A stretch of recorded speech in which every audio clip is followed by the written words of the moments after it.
this video, I'm going to be going over the nickel 3-3 mint defense in college football 26, as well as my favorite way to run it right now. Now, if you want to get my full version of this defense, I actually have over an hour-long breakdown of it in our school community as of right now. And we're going to be updating that breakdown as well with some new stuff that we found. So if you guys want to sign up for our school community, it's only $10. It gets you access to all of my offensive and defensive schemes the second that they go live. You get all of my pro tips, all of our mini schemes, breakdowns, all of that stuff for just $10. So if you want to sign up for that, that is in the description down below. And it's for both Madden and college football. So you get both games for one price of just $10. That being said, I wanted to go into detail on the nickel 3-3 mint in this video and kind of just talk about really not just 3-3 mint, but also the coverage behind the blitzes that I think are actually really pretty decent. So first and foremost, as far as this package goes, or playbook goes, this is the 3-2-6 playbook. And the package that you want to use is in this defense is you want to scroll over here to either the CB1 inside package, or actually, yeah, the CB1 inside package is the most consistent. So utilize the CB1 inside package. That is going to change kind of where certain players are in terms of your defense. I like to put safeties in here. They actually have LSU has a really good linebacker. Weeks will leave him in the left side.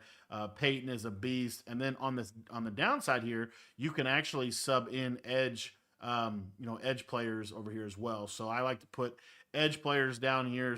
Again, the biggest thing in this game, I'm actually going to show you really quick. A lot of people don't realize this about pressure in college football, and I anticipate the same being true in Madden, and that is this.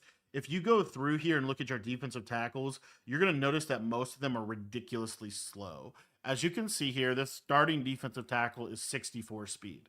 That is not ideal when we're talking about trying to generate pressure. If we come down here, we'll notice, that some of these other guys are a little bit better. That guy Peyton is a beast. He has quick jump, 85 speed, 92 excel. What you're really looking for is honestly acceleration. We want the best acceleration that we can possibly get from our lineup here. So again, I'm just looking through. I know that at the nose tackle I can only sub in DTs, but I do have an 85 excel 71 speed guy and a 82 excel 74 speed guy. So I want to put those guys at nose tackle over the other guy, because if I don't do that, the blitzes will not work as good. Okay, that is super, super important. The blitzes really won't work as good. Now, the way that I like to run this defense, I'm going to turn auto flip on. I'm just going to leave it basic as is here. Defensive motion response, I love to make sure that this is disabled. Option read key, pitch key, RPO read key, RPO pass key. A little bit too much for me right now. I'm pretty sure it's conservative for these two, I want to say. Or no, on the option pitch key, we want that to be aggressive. RPO read key, probably want this to be conservative. Pass key, definitely want to be that conservative. But then the big one here is the safety depth and width. As of right now, I'm actually putting my safety depth on close. I was putting this on pinch, but I'm thinking I'm going to actually just leave this on default. Not sure. I'm still tinkering with this, but I know that this you want on close. Okay. All right. Now the play that you're going to run with this defense, very simple. Tampa 2. That's all you need. Simple. Okay. Tampa 2 is what we're going to run. As you can see here, this lines up pretty decent. And then the beauty of this is it's actually really simple to run. Tampa 2 is the best coverage, in my opinion, in the game. At least the deep half part of Tampa 2 is really good. You don't really need a cover 3 or cover 4 anymore. You get it done. You get a lot of advantage with the cover 2, and it allows you to have more defenders underneath. And most of the best blitzes in this game are some type of 5-man pressure. 4-man pressure is a little bit more passive pressure, almost like a shed defense. The 5-man is really where you're going to start to force some pass protection.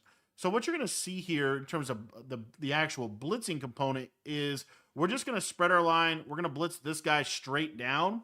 And then what I like to do is throw this guy either in the deep zone or leave him in the mid read. It's up to you. But I'm normally going to switch stick onto this slot corner once I kind of defend the seam. So what you're going to see from a pressure perspective is you're going to be able to get pretty consistent A-gap pressure, and then you can just switch stick off of the mid read, and you can go play stuff on this vert hook. Now, The other thing that I'll do situationally is I'll just leave this hook zone. So I'll just send 4.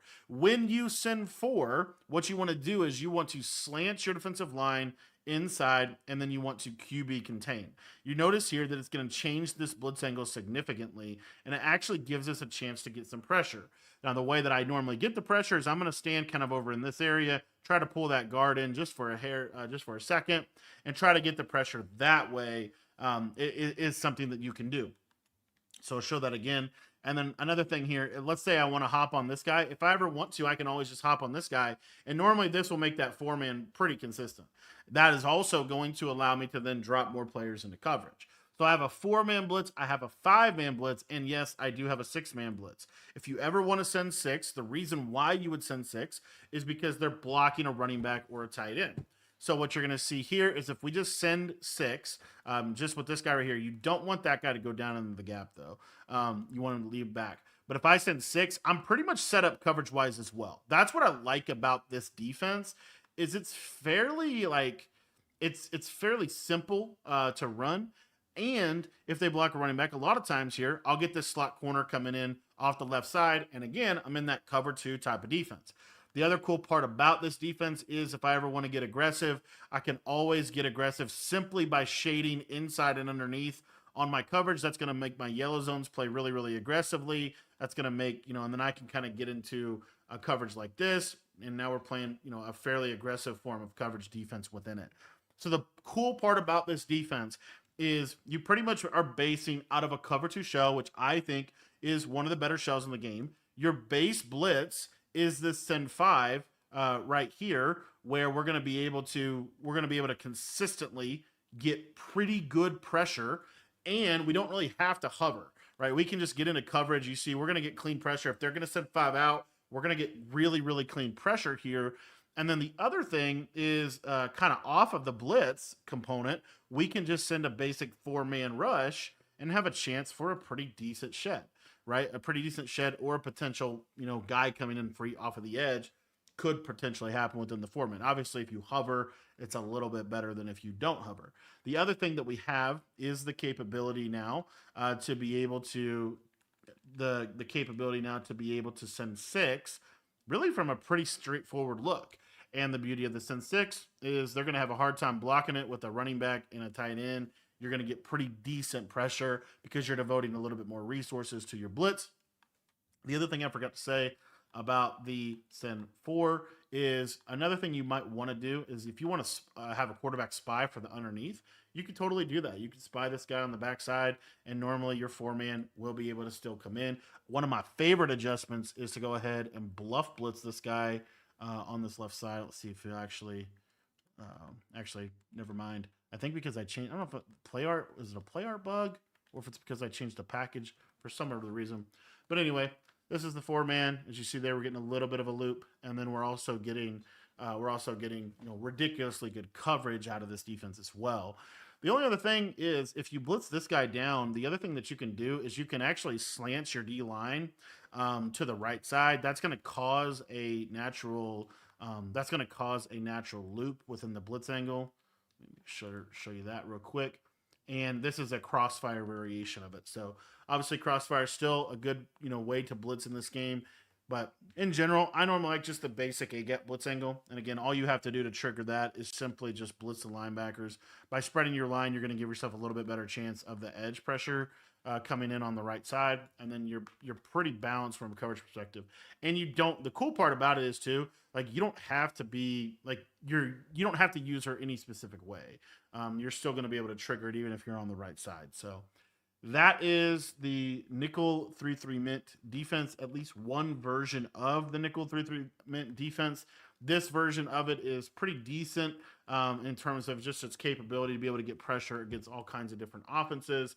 And all in all, the send 4, the send 5, the send 6, it gives you kind of all those boxes. There's other versions of this defense as well that I like to run, but this one is kind of the cover 2 version, and I think this one is pretty decent, especially if you kind of mix in this little 4-man every now and then alongside of your 5-man and your 6-man pressure. So thanks for watching the video, and if you guys want to get the entire library of content we have, in our school community, all of my offenses, defensive schemes, mini schemes, pro tips, everything. You can get it all today for just $10. You can sign up at the link in the description down below.